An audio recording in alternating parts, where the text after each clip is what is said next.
السلام عليكم ورحمه الله وبركاته. ازيكم عاملين ايه؟ اخبي ايدي عشان بيقولوا ايديكي بتبان. خرجنا اشترينا حاجه الدراسه. اوريهم اني جبنا دي برايه براي ودول اقلام تحديد. ده بتاع ده دستة قلم جاف، وده دستة برضو قلم دستة جاف. قلم جاف، معرفش ليه يعني. دستة اقلام رصاص واساتيك. وكراسات. طبعا انا كان عندي اصلا بتاع على بعضها اساتيك اصلا، بس انا مش عارفه انا حطيتها فين، مش عارفه. وجبنا بقى ايه الكشاكيل دي اهي، عشان احنا هنبدا دروس من يوم السبت. الحمد لله. هنبدا تاني نعيده من يوم السبت. فجبنا بقى الحاجه دي، وجبت دي، ده الكشكول ده برضو شوفوا جميل ازاي.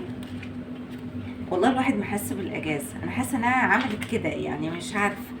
المهم جبنا بقى شويه الحاجات دي، طبعا مش كل حاجه لان انا اشتريت حاجات تانية، فما جبتش كل الحاجه بتاعت الدراسه يعني لسه. دي اقلام تحديد عشان المذاكره المقطعه بعضها طبعا. حصل. والدست الاقلام وبرايه. بطوط هسميه بطوط. نسينا نجيب اقلام حمراء عشان المدرسين. نجيب فجبنا الحاجات دي اهي. لسه بقى باقي الحاجه يعني، مش كل دول طبعا، مش هنقف على دول لسه، بس عشان اشتريت حاجات تانية وما كانش معايا فلوس بقى تكمل، فرحت جايبه دول على قد الدروس اللي هنبدا فيه. روح وديهم. جبنا بقى دي، انا ما اعرفش دي ايه، والله ما اعرف دي ايه ولا اعرف طعمها على فكره. استنوا كده، هي دي بتتفتح ازاي؟ ايوه كده. الله، ايه الحلاوه دي؟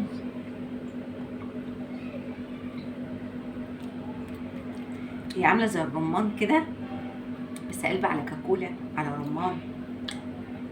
كاكولا بطعم الرمان بس طعمها تحفه. باخدها خدها ومشي. جبت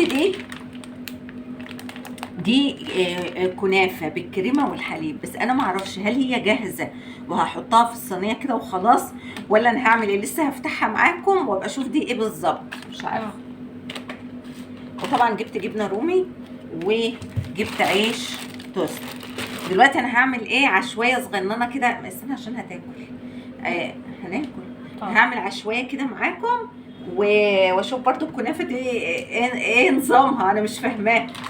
انا لقيتها جبتها بس مش عارفه هي جاهزه، مش عارفه جاهزه ولا ايه. قولوا لنا في التعليقات. ما علينا، هنشوف. هعدل دلوقتي الكاميرا وهنعمل وصفه كده بالتوست، حاجه خفيفه طبعا، لان انا برضو مش هقف في الحر ده اعمل حاجات كتير. وسريع عشان جعان. طب روح انت بقى، ما تكملهاش كلها. ماشي، هعدل معاكم الكاميرا بقى عشان انا جعان كده، وهنشوف بقى.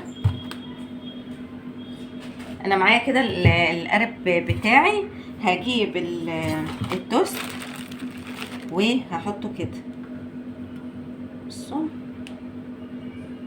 كده اهو كده، تمام. ودي جنبها كده، وهعمل دي كده، وهعمل دي كده في المقابل كده. دي مش هتاخد واحدة كاملة، هجيب سكينة واقسمها نصين. سكينة وحطيت بقى في الجوانب كده، شوفهم اهي، فرشته كده. تمام. هعمل ايه بقى؟ هجيب كده لا الاول ده، وهقوم عامله كده.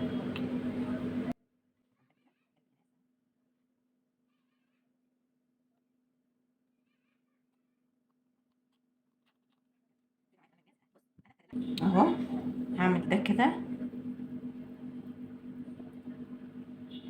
اهي كده.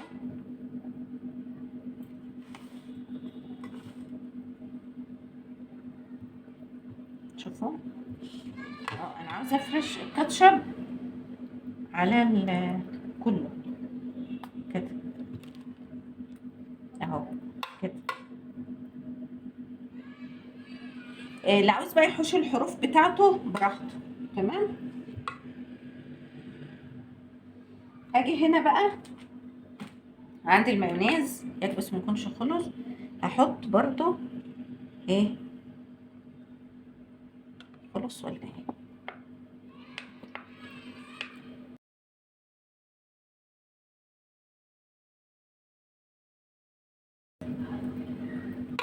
كده انا شربته خالص اهو. اجي هنا بقى الجبنه الرومي بتاعتي، عندك بقى زيتون، عندك طماطم، عندك الحاجات دي، حطي ما تبخليش.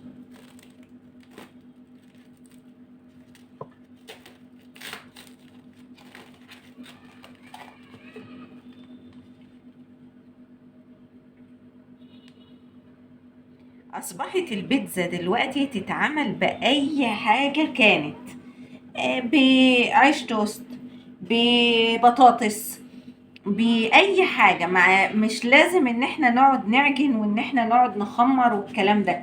ما عادش بقى. يعني انت ممكن تعملي البيتزا لو ما عندكيش دقيق تقومي تعمليها باي حاجه. عندك بطاطس هتعملي بيها، عندك عيش توست هتعملي، عندك عيش فينو والله هتعملي بيه اهو. احنا في مصيف يا جماعه، فبنعتذر عن دايما الاصوات اللي بتبقى موجوده وانا بشتغل، لان زي ما احنا اتفقنا المصيف دايما فيه كل حاجه مباحه، يعني نعمل كل حاجه، نهيص ونلبس غلط ونمشي غلط وكل حاجه. فمعلش بقى ان كان كل ما باجي اعمل حاجه بيبقى فيه هيصه بشكل مش طبيعي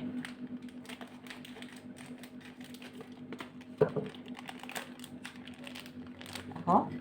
بقى كمل بنشكل جبنه رومي ومشكل جبن بس، ما فيهاش اي افتكاسات يعني. ده انا بعملها معاكم مش بعلمها لكم. طبعا زمان فيكم ناس اشطر مني بكتير وبيعملوا اكلات جميله جدا كمان.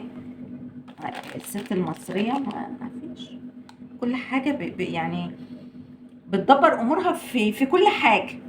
لو عندها اي حاجه بتقلبها وبتعيد تدويرها والله. وكل ست عاوزه تدبر امورها في بيتها بتدبر امورها في بيتها. انا كنت لا اتخيل ان انا ممكن اخش مطبخ او اتعامل. كنت دايما ما بحبش المطبخ، بس طبعا لما الواحد بقى بيضطر لازم يدخل ولازم يبدع ولازم يفكر ويشوف حاجات كتير ويحب يعني يروق كده على عيلته. ف لو كل واحدة بتكره المطبخ خشي مطبخك دوري وشوفي هتلاقي حاجات حلوة قوي والله. شوفهم هعمله بقى. اعمل ايه؟ انا مش هدخله الفرن لان الجو حر وانا كنت بتحاشى الفرن على قد ما اقدر. هعمل ايه بقى؟ انا هوطي البوتاجاز وممكن اغطي عليه واوطي البوتاجاز خالص واسيبه جبنه تسيح والدنيا كده تبقى جميله. يا اما عاوزه تدخليه الفرن دخليه. يلا بقى بينا نشوف هنعمل ايه وهوريهولكم عشان شوفوا بقى جميله ازاي. على فكره كنت عاوزه انقلها بس يلا بقى مش مهم. هاجي بقى اقطعها اهو. عايزه اقول لكم والله ريحتها حلوه قوي. انا بس عاوزه اقول ان البيتزا ما عادتش مقتصره على العجن والخبز يا جماعه. انا ممكن اعملها باي طريقه كانت اهي. العيش بقى متحمص تمام والطعم تحفه اهو.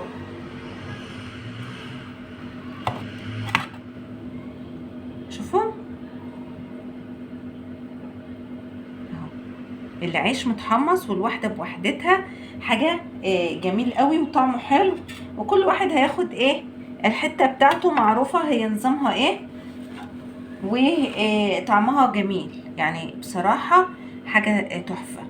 تحطي بقى زيتون، تحطي طماطم، ولا تعجني ولا تخبزي ولا القلق ده كله يتعمل. على فكره الكنافه انا عينتها هعملها معاكم بكره بالمانجا لاني لقيتها كنافه عاديه بس هو الكيس اللي شكله حلو يعني بيغرونا. كيس بقى مكتوب عليه بالفستق وبالبندق والحاجات دي. وانا الاول مره اشتري كنافه من السوبر ماركت، كنت بشتريها في رمضان العاديه يعني. تمام.